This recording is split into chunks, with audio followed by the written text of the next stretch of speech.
How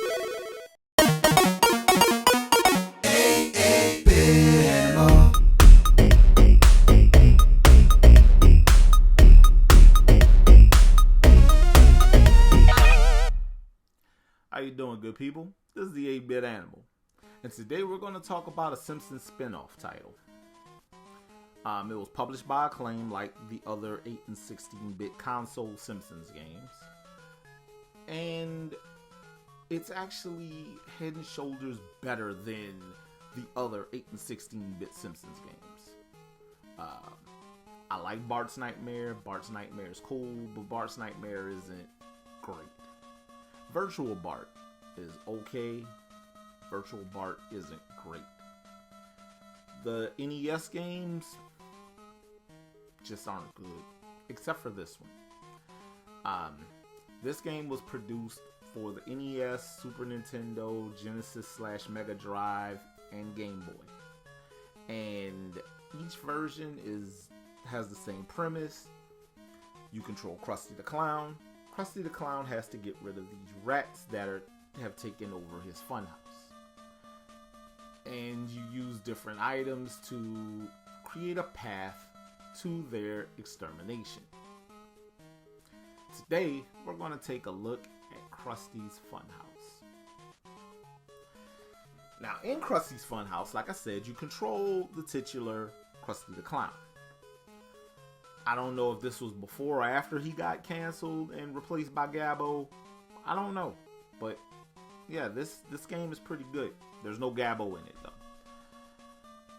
You basically go to different rooms in the funhouse. Use blocks and other items to create a path for these rats to get to the extermination room. For some reason, the rats, the holes that the rats come out of have a frame on them. So why couldn't we just close up the door? This could have been a lot simpler, but it's a video game. We needed a complicated way to make this work, and this is it. So Krusty he enters each room, gets an item that he needs to create a path for these rats to get to an extermination machine that's controlled by a number of different Simpsons characters, ranging from anyone from Bart to Sideshow Mel. We remember Sideshow Mel, right? He was the guy that replaced Sideshow Bob when Sideshow Bob tried to murder everybody. But yeah, Krusty doesn't do a lot as far as combat stuff. Krusty, though, has to contend with snakes and other varmints that are roaming the funhouse. Whereas, I don't know, it feels like those snakes should have gotten rid of the rats and we get rid of the snakes. But hey, what do I know? This, though, is pretty cool. It's a great little puzzle action game. And yeah, I'm a fan. So I don't see what the problem is with it. It's not a bad game by any means. It's easily one of the better things that Acclaim put on the NES, period, actually.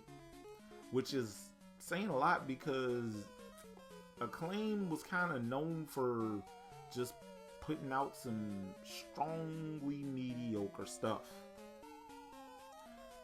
Now, as far as getting a copy of Krusty's Funhouse, the NES version, about $25-30 a copy, something like that. It's not crazy.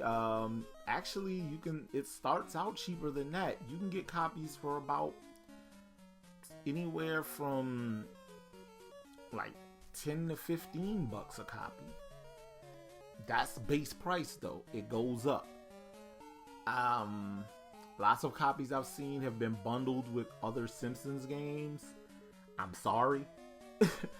But people make these things enticing. If you're gonna buy Krusty's Funhouse, go ahead and take this Bart vs. Space Mutants with you. Take that too.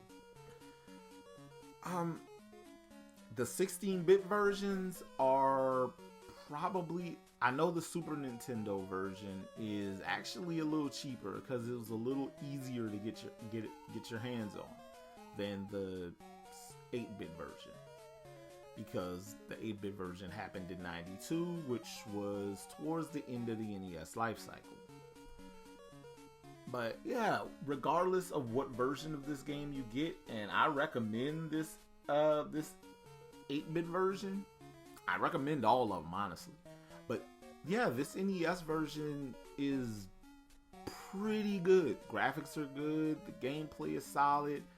It's a good game, and you should definitely give it your time.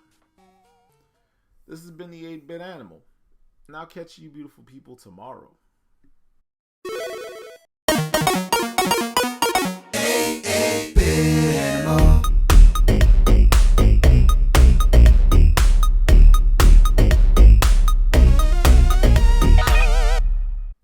Tomorrow. So, yeah, before Compile gave us Puyo Puyo, they gave us one of the best shmups to hit the NES. Period.